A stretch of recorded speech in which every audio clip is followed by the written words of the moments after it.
Welcome to the Creating Wealth Simplified podcast. My name is Lauren Wells, here with my co-host Chris Seveny. We're committed to providing you with the knowledge required to build wealth through real estate investing. Tired of consuming content about real estate? Stuck in analysis paralysis? Ready to do your first deal? As a member of our community, you will learn how to go from consuming content to taking that first step into the world of real estate investing.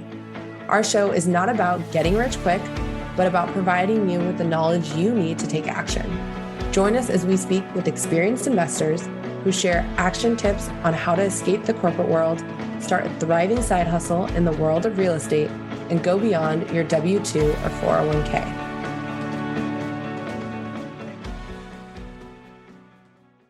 Welcome, everybody, to another episode of the Creating Wealth Simplified podcast. I am your co-host, Chris Seveny. Today, I have a special guest. I have Brian Green from Green Springs Capital Group. Brian, how are you today? Great, Chris. Thank you for having me. So I'm going to enjoy this conversation because as we talk real estate, and Brian has his own company, it's interesting that when you talk to a lot of people who start their own companies, we all have lives. Brian's a father, married man, got daughters, dogs.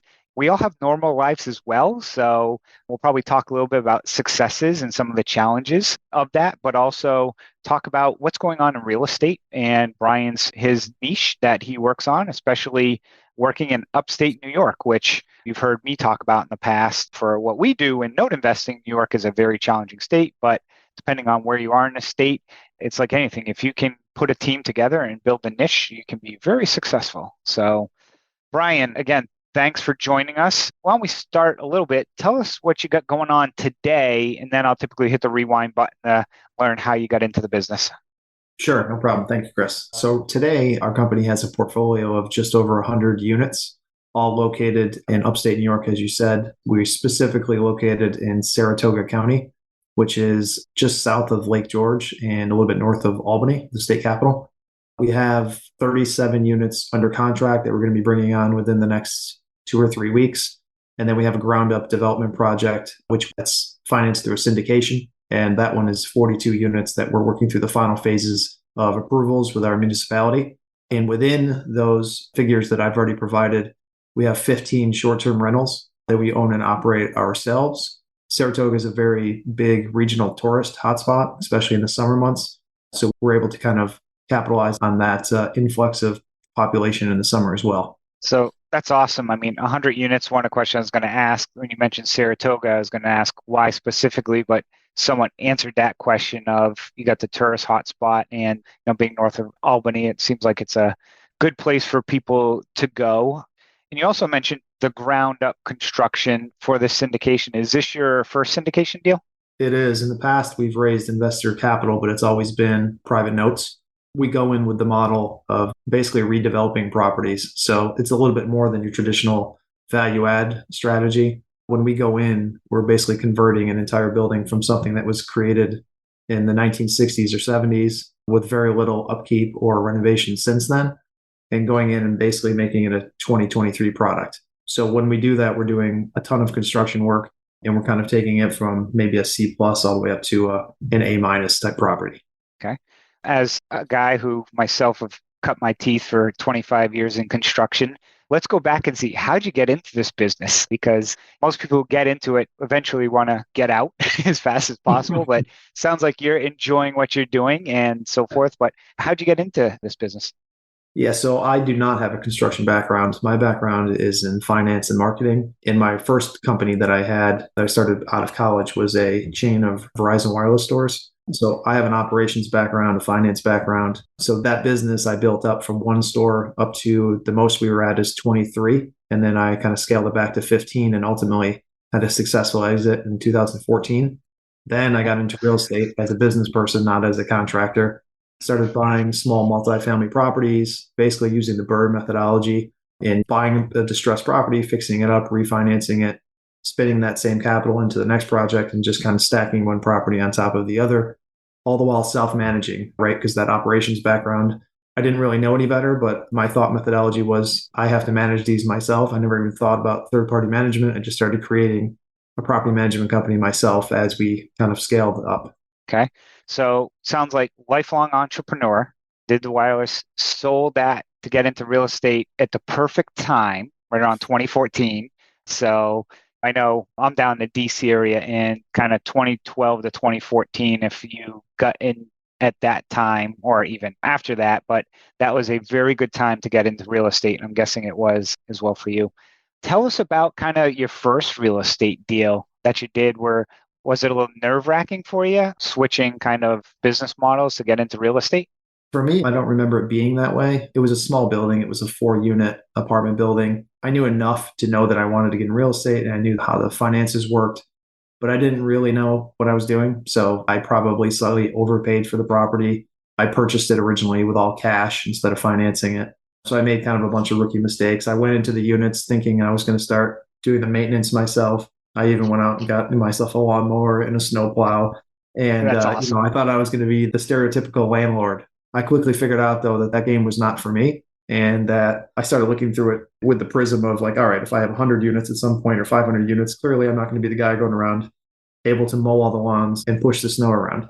So I quickly converted it into more of a business model where I outsourced all those type of trades. But that's how I got started. I just bought one small building, kind of figured it out as it went along, especially the relationships with tenants. It's not that much different than the customer service element that I had in retail before that when I was dealing with a lot of customers. So it kind of had that kind of synchronization as I moved into real estate. So a two-part question that I was going to ask is, as you got going into real estate, you mentioned that a lot of your earlier deals, you did private notes with investors. Why the private notes over just getting a traditional bank lending? So we do both. So we use, and we still do it to this day on many projects that we get into. So our normal model is we'll get 75 to 80% loan to cost of the purchase and the renovation. So most of our bank lending on the front end is with local banks and it's a construction loan. Then you still have that 20% delta there where we'd either have to come out of pocket with equity or we raise a portion of that from private individuals on notes that we can repay when construction's finished, because our bank lending always is built into auto convert to a long-term mortgage at the stabilized value. So we're buying properties with the methodology that we're going to be able to fix them up, refinance out, return all the investors' note capital, and then we ultimately end up with a brand new building fully leased out with high-paying tenants, and we have zero of our own capital in the deal. We just have that equity bump that we just created. And how many of the investors that did private notes for you are now investing in your syndication? All of them. So which is a little strange because it's a different, I mean, if you're in notes, then it's a different classification of investor generally.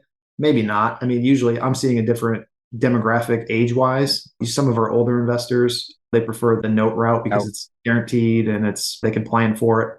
Whereas younger investors always want the equity and the upside. But they all kind of converted from notes into the equity opportunity we have currently. Yeah. The reason I wanted to bring that up is for people listening, whether you're an active or passive investor, just realize Brian clearly was in this for the long game. And by getting investors on early on, even on one-off deals, you start building a relationship with people. And as those relationships grow, they have friends who have friends that continue to invest. And now he's got this new development that he's raising capital for, that he's got already investors coming in the door, which in today's environment, today's not the easiest time to raise money, especially probably for a ground up construction, because there's a lot of posts and things online out there about some concerns with multifamily or these types of deals. But like any business, there's good deals and there's not so good deals. And it really boils down to the sponsor and understanding what they have to do. Would you agree with that? I would completely. I mean, the deal matters. And there's always, I mean, especially like you said, with the ground up development, it's our first time syndicating. There's some trepidation there by investors that aren't familiar with our company. But in the end, everyone that funded their investment, they're doing so because they trust me. They trust my brother, who's my partner. They trust us as a company and they know our track record, which is way more important than the actual nuts and bolts of the deal we're executing on. Because you could have the greatest deal ever, and if the operator doesn't know what they're doing, that project's not going to go very well. And on the flip side, if you have an experienced operator like us, even a marginal deal we can make pretty great, because there's a lot of levers you can pull along the way. And if you're managing it properly, I think you can turn those kind of maybe on paper average deals into home runs in the end through operation. Yeah, somebody made an interesting comment once about using real estate analogy to be like pilot flying a plane. Anytime you're up in the air, you want to experience somebody, a pilot up there who knows what they are doing, not somebody who just read a book yesterday and then all of a sudden realize they're syndicating. And actually had someone call me the other day. So again, we primarily invest in mortgage notes, and the person called me asking about they wanted to start a fund. And I said, okay. And I'm like, have you bought notes before? He goes, no, can you teach me how to buy notes? And I'm like, you're trying to start a fund in something you have no idea. I'm like, yeah, Yeah. I'm sorry. Politely, I don't have time to talk about this right now. But yeah. So you mentioned a moment ago, you're also business partners, your brother. So how is that? And again, this is being recorded, but no, we Sure. joke Yeah. because I love my siblings, but I would never go to business with them. But how's working with your brother? I would say that it's great and it's also challenging at times. Just unlike normal business partners, that when they have disagreements or ultimately they could kind of maybe they split up and they go their own ways. But when it's your brother or your family, you kind of are forced to work through those issues. Now, I'm not somebody that shies away from direct confrontation, probably to a fault sometimes, because my brother's very much the opposite of that. But I think us being brothers works really well, especially since he's very different than I am personality wise. But I constantly force those difficult conversations on the front end, which makes things uncomfortable. But I think in the end, we have a better result because we kind of work through it. Yeah, there's going to be hard conversations, but it's better to have them earlier than later and then let it boil up and steam over to other things. So, talk a little bit about the ground up. And I know your mission is looking to try and provide properties that are in very good condition at attainable prices. And it seems like based on the success you've had, you've got a very good track record of that. What would you say has been kind of, you don't have to say your secret sauce, but what is one of your differentiators of how you've been able to be successful? Because that is a challenge that a lot of people try to provide is managing, especially when you have investors, you're trying to manage, hey, I need to make money, but also make sure I keep it occupied in that fine balance and keep it in good condition. So you have low maintenance. How's that balancing act been? So I think a lot of it starts on the front end, which educating ourselves on the business, on construction, on how to buy, on underwriting. I think we're fairly conservative in our underwriting compared to most. I'm pretty much of the mindset where I won't even look at a property unless it makes sense on paper so that I don't have that kind of emotional reaction to it or start trying to force the numbers as we all have before. You get that spreadsheet in front of you. And it's amazing. I've dealt with bankers before who joke that they've never seen a pro forma that wasn't correct. So you start playing the spreadsheet game. So I think that on the front end, we buy right, we make sure we have cushion on our construction budget, and we're conservative in our future rent projections. And that allows us to finish projects out, making them, like you said, like new, to make sure we can do everything on the front end and still have that product in the back end where an attainable rental amount is possible and still checks all of our boxes for returns. Because in the end, it's still a business. We're still trying to hit certain metrics. We just want to do it in a way where we have a product that we're proud of and that we can present to residents and in some way keep it, like I use the word attainable because affordable is kind of the word people use for government backed housing. Yeah. We're not doing that, but we're also not creating A plus space. So that I guess the way to look at it is in our market, even for our new development, we're pricing out apartments at $2,600 a month. That's a 2-bedroom, Okay. 2-bath, brand new apartment. How many And square feet on average?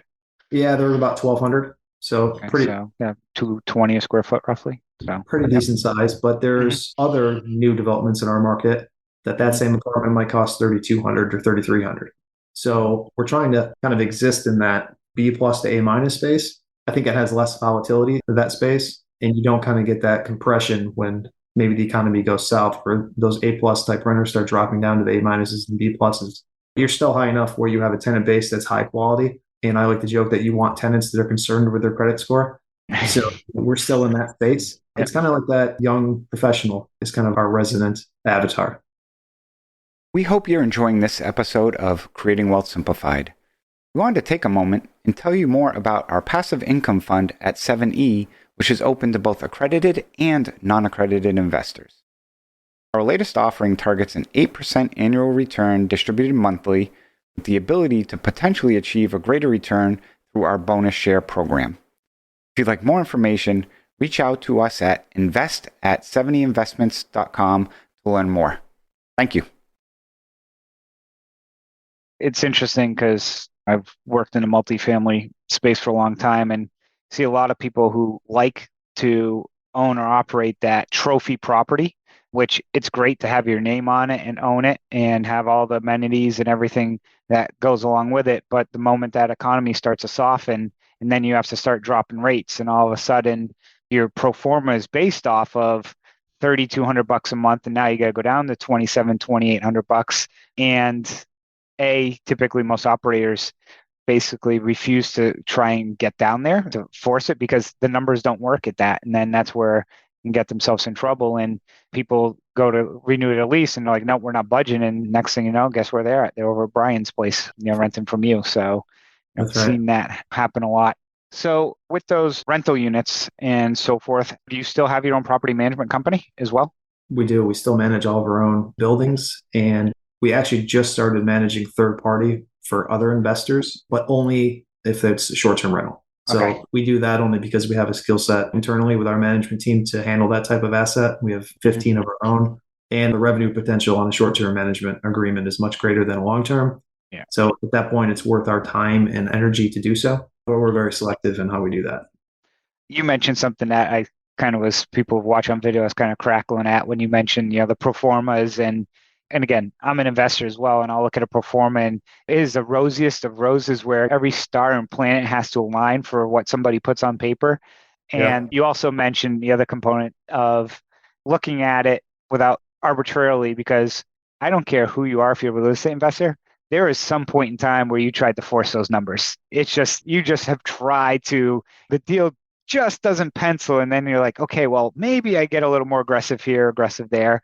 But I would tell people, don't. You really got to stick to your guns, be more conservative, because it gives you a little more float. And that kind of was going to lead my next question. Like, the assets do you buy? Are they basically tired landlords or landlords that have failed to operate properly, a mix of both? Where do you find a lot of your product? It's a mix of both, just due to the nature of the product we're looking for, in that we usually force value through construction. We find ourselves buying properties where, the landlords could be, usually they're local landlords. They're not very sophisticated. They're still operating good properties. What I find, though, oftentimes is they are not reinvesting in CapEx expenditures. Yeah. So they might be fixing things that need to be fixed, but that can only get you so far. If the place was built 40, 50 years ago and you don't ever replace the kitchens or bathrooms, like at some point, the building is just tired and worn, and it automatically becomes a C- building, even if you're doing your best efforts to maintain the tenant base. You're just going to get a deterioration of the residents. You're going to get a deterioration of the timeliness of those rent payments. And at some point, a company like us has to come in and kind of rip the Band-Aid off and do massive renovations to kind of bring that asset up to this year's kind of standards, I would say. Yeah, I used to look at some smaller multifamily, and very similar challenges I've always found is go look at it and then, okay, you need to put the new windows in, exterior needs a lot of maintenance, heating needs to be redone.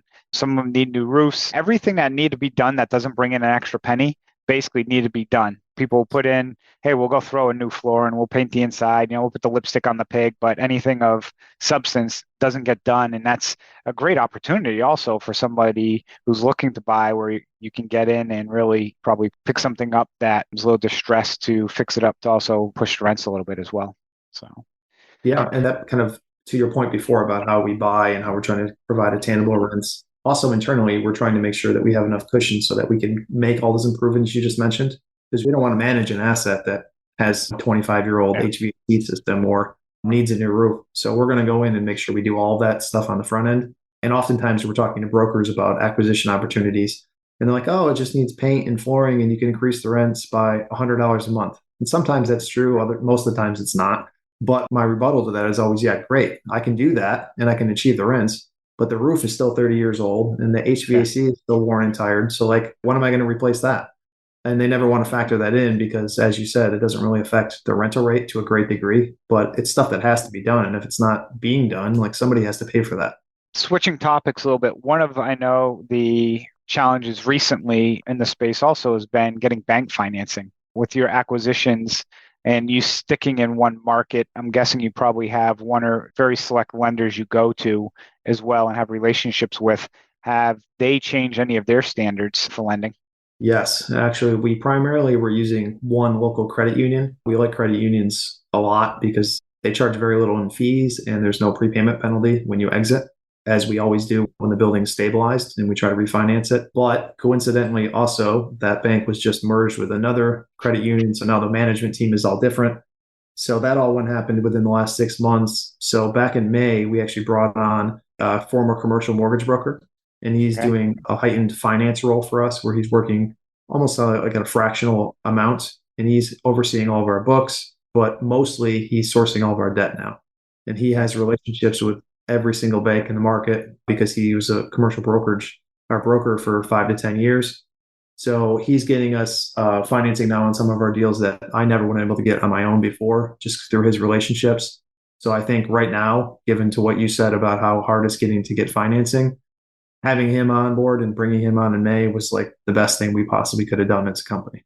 Yeah, it's interesting you mentioned that, because something that never popped in my head, that people seeking who have volume, trying to find new relationships and get new funding, because again, funding sources come and go and could dry up.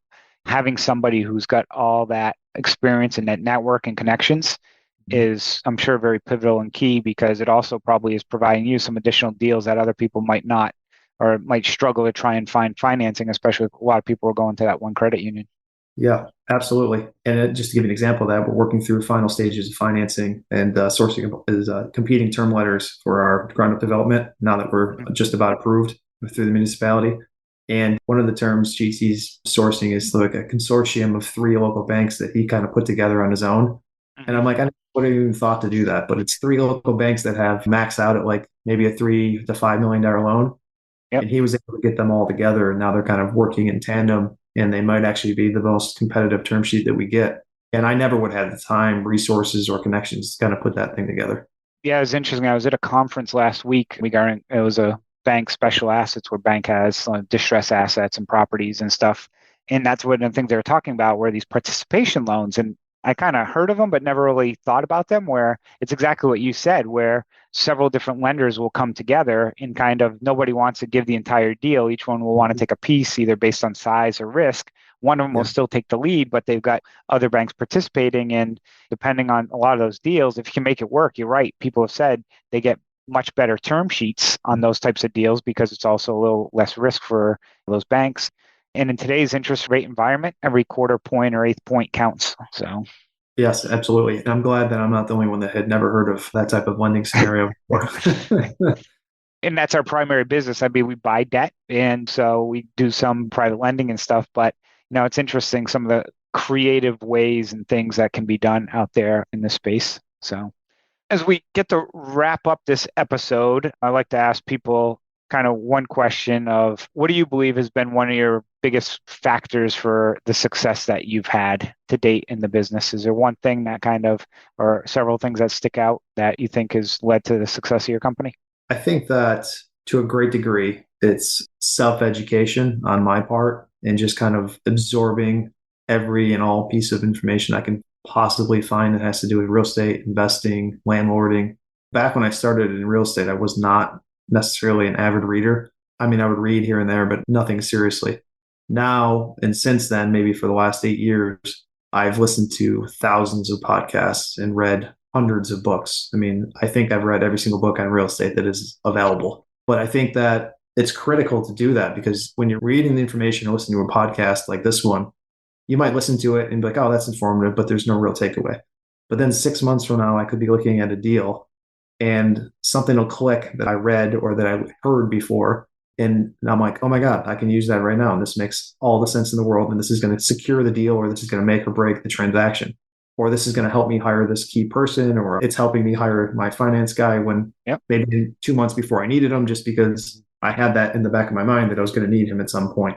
So I think the education piece is huge, especially if you're going to go into this where you're going to eventually turn into the syndication or raising a fund, and you're going to go out and try to extend your credibility to raise capital from limited partners.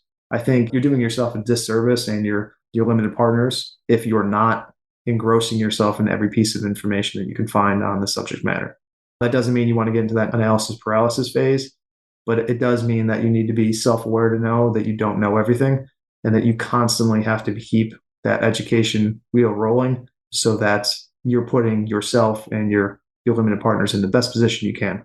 Interesting you mentioned that, because I was very similar. I wasn't an avid reader until I kind of started doing my own more entrepreneurial things. And I'd read a book. It's like, okay, good book, take some notes on it and so forth. And then a lot of times when you're reading some of this stuff, you don't also know what you don't know, or you don't know what some of the key takeaways are, but you remember certain things. And all of a sudden something will come up today and I'll be like, oh, I remember I read a book, like which book was it that commented on this? Or I can go back and look at it, or the situation where just something happened and basically like, oh, here it is. And especially as you grow a business, and like you have, when you go from, single deals up to syndications, like you may have read a syndication book 5 years ago and it's like, great, I kind of know what a syndication is. But all of a sudden, once you start putting one together, you go back to some of the things that you looked at the past, and really kind of re-educate yourself. And that's so important for people. I agree 100% with that.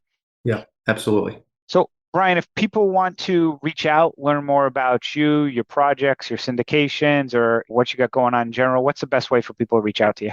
Our company's pretty active on Instagram, so they can reach us at Green Springs Capital, or they can send me a direct email, brian@greenspringscapitalgroup.com. Always happy to talk real estate, investing, whatever. I'm kind of engrossed in this business like most of us are, so I've got no problem talking real estate for hours on end. So just send me a message and we'll connect. Great. And one last question, just that more curiosity of me. Where do you see yourself taking your business in 5 years? So we have this pretty well mapped out. We run on EOS. Okay. You're an EOS person as well. So yeah. So are you level 10 meetings and everything going? Yeah, that's right. A lot of them. So our 10-year goal that we set up about almost 2 years ago was to get to 1,000 apartment or rental units. We term them, because it could include mobile home parks at some point, but definitely rental units. 1,000 of those, which in our market will equate to somewhere between 200 million and 250 million in total property value under our assets under management. And to get there, we know that we need to buy 35 to 70 established apartments that we can redevelop every year. And we want to start a new ground up development each and every year as well. And we kind of layer those on top of each other. And then if we do that in 8 years, we'll be at our goal. Nice. You definitely got that all mapped out and planned out as well. And our goal is eventually same thing, around 200 to 250 million. And we look at that as kind of a nice sweet spot to be in, where you're not managing, well, you have a property management company, so that's a little bit different. But our goal is we never wanted to manage 100. I never want to manage 100 people and then just become from that standpoint. But that is great. So Brian, thanks for joining us today on this episode of the Creating Wealth Simplified podcast. People listening, make sure to check out their Instagram, what they've got going on, and all that information will also be in the show notes. So Brian, again, thanks for joining us today, and enjoy the rest of your week. Thank you, Chris.